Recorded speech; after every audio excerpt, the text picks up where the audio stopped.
Salut les potos, alors aujourd'hui on se voit pour une vidéo un peu spéciale puisque des contre-critiques j'en ai déjà fait plusieurs sur ma chaîne. Quand tout le monde descend un film et que je suis pas d'accord, je fais une contre-critique. Mais cette fois-ci c'est la première fois que je fais une vidéo où je dis pourquoi je n'ai pas aimé un film alors que tout le monde semble quand même, enfin majoritairement, l'apprécier.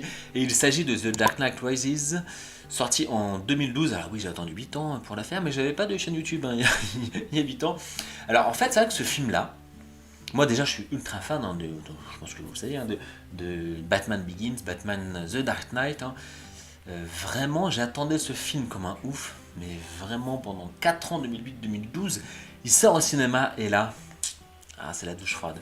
Alors déjà ce que je lui reproche c'est que c'est pas la suite du 2 en réalité. Ça se sent complètement que Nolan en fait avait à la base il avait un scénario avec Heath Ledger, il avait la suite, hein, il voulait faire le Batman 3 avec, sur le procès de Joker, de Heath Ledger. Heath Ledger est décédé donc avant la sortie du 2, donc il a dû changer ses plans et ça se sent énormément puisque on finit le 2 sur le fait que Batman est un peu surpuissant. Il a battu Joker, il a mis fin à la mafia, les flics n'arrivent pas à lui mettre la main dessus.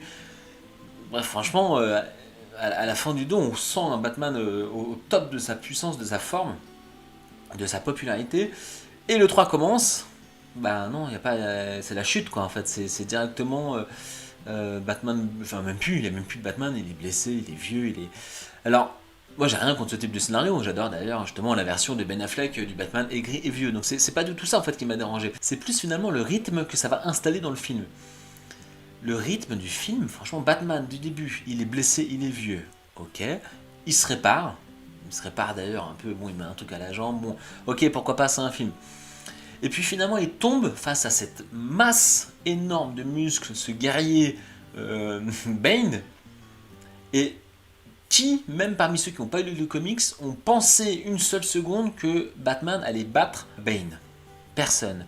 Et déjà, la grande scène finalement du film, le choc des titans, n'a aucun suspense. Aucun. Tout le monde, ceux qui ont lu les comics d'accord, mais même ceux qui n'ont pas lu les comics, savaient que bah oui, il va se faire défoncer le gars. Ça fait 8 ans qu'il a rien fait, il est vieux, il est blessé. Voilà, Alfred lui a dit, hein, il a dit tu vas te faire défoncer, bah c'est ce qui se passe. Ok, bon, finalement, il finit dans une grotte, il s'est rétabli, il revient, et là, il défonce Bane. Autre chose sur le rythme, moi qui m'a un peu gonflé, c'est l'agent Blake, là, joué par Joseph Gordon-Levitt, qui va devenir le Robin, qui est avec un enfant qui, au début du film, en parlant du Batman, il va revenir, il fait des petits signes Batman sur les murs avec de la craie. Bon, l'idée, pourquoi pas en plus, hein, d'ailleurs, ça j'ai rien contre, mais puis Batman revient. Puis finalement, il se fait défoncer, comme on l'a dit, et rebelote. Batman va revenir, tu sais s'il va revenir, tu sais s'il est vivant, oui, il va revenir. Puis finalement, il revient. Voilà, je trouve qu'il y a trop de répétitions de rythme. Pour moi, en fait, il aurait fallu avoir un début qui suit le 2. Il aurait fallu un Batman aussi puissant que le Batman à la fin du 2. Il aurait fallu mettre en scène un autre méchant secondaire, un peu comme le 2. Le 2, il commence avec l'épouvantail, pour montrer justement la puissance de Batman. Alors que c'est pas le vrai méchant du film, l'épouvantail. Moi, j'aurais bien voulu que le 3 commence avec, je sais pas moi, l'homme mystère, le pingouin, où on voit justement la puissance de Batman. En fond, il y a l'histoire de Bane qui commence, et quand on voit un Batman surpuissant qui a jamais perdu, qui écrase en fait tout le monde, et que ce soit la pègre, qui ne se fait jamais attraper par les flics, d'un coup, quand il est au sommet, là c'est la chute de haut, la chute brutale, qu'on soit choqué en tant que spectateur, que ce soit inattendu, comme dans les comics d'ailleurs. Bon, je ne vais pas rentrer dans les détails des comics, mais c'est à peu près ce qui se passe en fait en termes de mise en scène. Alors que là, comme je l'ai dit tout à l'heure, le Batman qui se fait défoncer alors qu'on sait qu'il va se faire défoncer, je trouve ça inintéressant en termes d'histoire, ce que ça raconte pour le spectateur. Je trouve qu'il y a beaucoup d'idées qui sont un peu sous-exploitées. Par exemple, Batman, la première fois qu'on le voit, à un moment il a la moto, clac, il s'arrête, il fait un truc avec une espèce de flingue. Mais à quoi ça sert? Alors soit je suis un débile et j'ai pas compris, mais puis après il repart à moto, on sait pas trop à quoi ça sert. Bane qui massacre Batman donc, et après à la fin il fait un discours au micro pour dire à tout le monde vous êtes piégés, il y a une bombe atomique dans Gotham. Bon ça aussi le coup de la bombe atomique, franchement je trouve ça bon. Je trouve ça vraiment pas super comme idée, mais donc il fait le discours, et tout le monde s'attend à un retour du Batman. Pourquoi je sais pas, en termes de mise en scène, pourquoi il a pas fait en sorte, justement, on voit le masque éclater de Batman. Pourquoi il l'a pas pris, il l'a pas brandi devant les spectateurs en disant, attention, et si vous attendez votre sauveur, hop, et il jette le masque éclaté. Il y a plein de petits trucs comme ça que je me suis dit, mais ça me paraît bizarre en termes de mise en scène qu'il n'ait pas pensé à ce genre de détails. Alors Catwoman, jouée par Anna Thaoué, donc ok, franchement, elle joue vraiment bien. Il y a deux trois scènes où elle dégage une certaine puissance que j'aime beaucoup, mais finalement, elle fait quoi dans le film en fait? À part se dire, bon, c'est le troisième film, il faut la faire apparaître. Elle vole un collier, ok, elle trahit Batman. Et là, on sait pas trop pourquoi Batman, quand il revient, d'ailleurs, on sait pas trop comment il la trouve, hein, mais il décide de lui faire confiance. Enfin, je trouve que finalement, elle sert pas à grand chose, elle apporte pas grand chose, autre que je suis un peu un faire-valoir des méchants, puis après des gentils. Batman me fait confiance, on sait pas trop pourquoi. Il y a une multitude de petites facilités scénaristiques qui, moi, m'ont dérangé. Par exemple, je sais pas moi, le mec, il attend 6 mois que la bombe explose. Pourquoi? Enfin, ah oui, si, c'est pour faire peur aux habitants de Gotham. Enfin, franchement, ah oui, non. En fait, scénaristiquement, c'est juste pour que Batman se répare pendant 6 mois et revienne. Et pendant 6 mois, en tant que spectateur, ouais, t'as vraiment l'impression qu'il se passe 6 mois, quoi. Puis Batman qui se fait éclater le dos. Et ben ouais, pour se soigner, c'est vrai que c'est bien de se faire suspendre à une corde et se prendre un coup de poing dans le dos, et puis après il revient, quoi. Enfin, j'étais étonné que dans les critiques, personne n'en parle de ça. Bon, pourquoi? Parce qu'en fait c'est Nolan, c'est Christian Bale, et donc voilà, personne ose les critiquer, quoi. Alors que moi je suis fan du 1 et du 2, je suis ultra fan, j'adore Christian Bale, j'adore Nolan. C'est ça que j'aime pas dans le fanboyisme en fait, c'est le fait d'aimer pour aimer parce que c'est Nolan, parce que c'est Christian Bale, donc c'est le film parfait.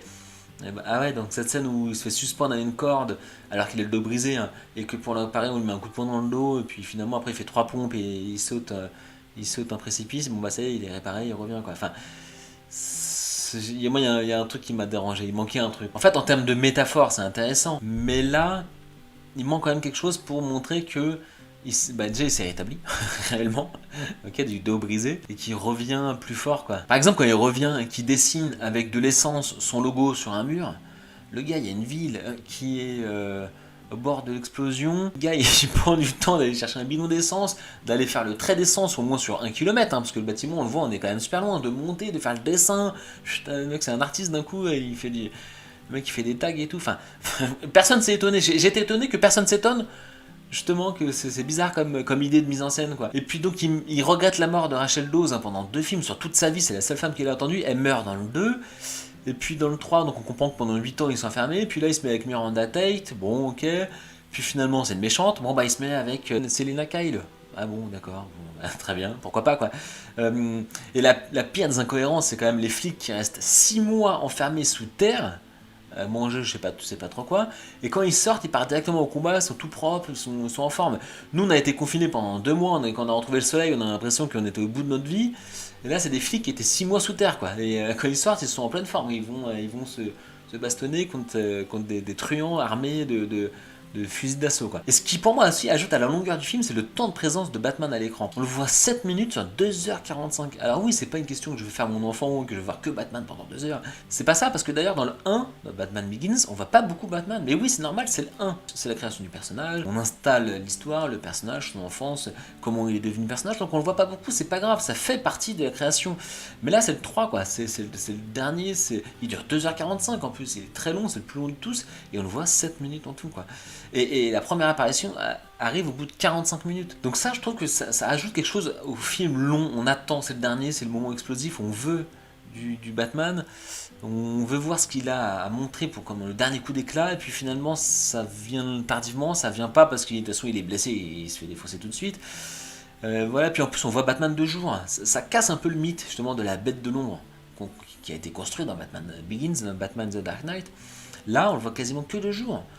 On le voit de nuit au début, puis après de jour. C'est un détail tout bête, mais Batman, c'est la bête de l'ombre, c'est comme ça, quoi.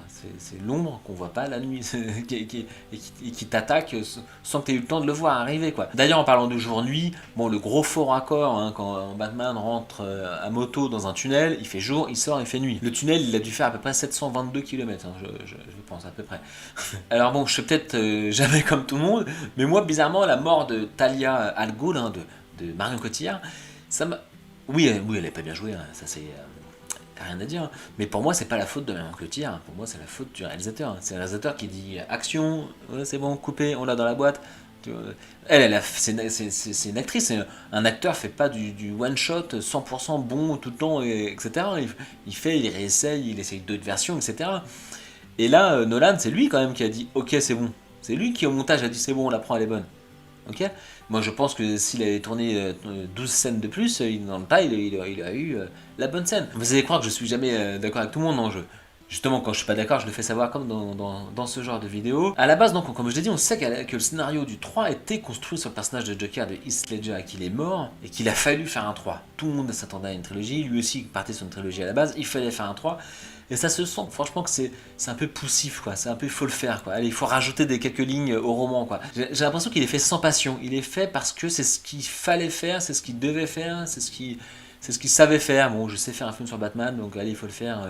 J'ai rempli pour un troisième volet. Et ça, pour moi, ça se sent vraiment que c'est l'épisode de trop. Donc voilà, franchement, je pourrais dire encore des choses sur ce film pour vous dire à quel point il m'a déçu. Après, je dirais, bon voilà, c'est pas grave, hein, j'aurais bien voulu que ce soit un autre film, mais bon, c'est comme ça. Hein. Si vous aimez ce format de contre-critique, n'hésitez pas à vous abonner à ma chaîne. Hein. Moi, justement, quand je suis d'accord avec tout le monde, en fait, sur un film, etc., c'est pour ça que je fais pas de vidéo, parce que finalement, pourquoi répéter ce qui a été dit certainement mieux que je le dirais moi-même.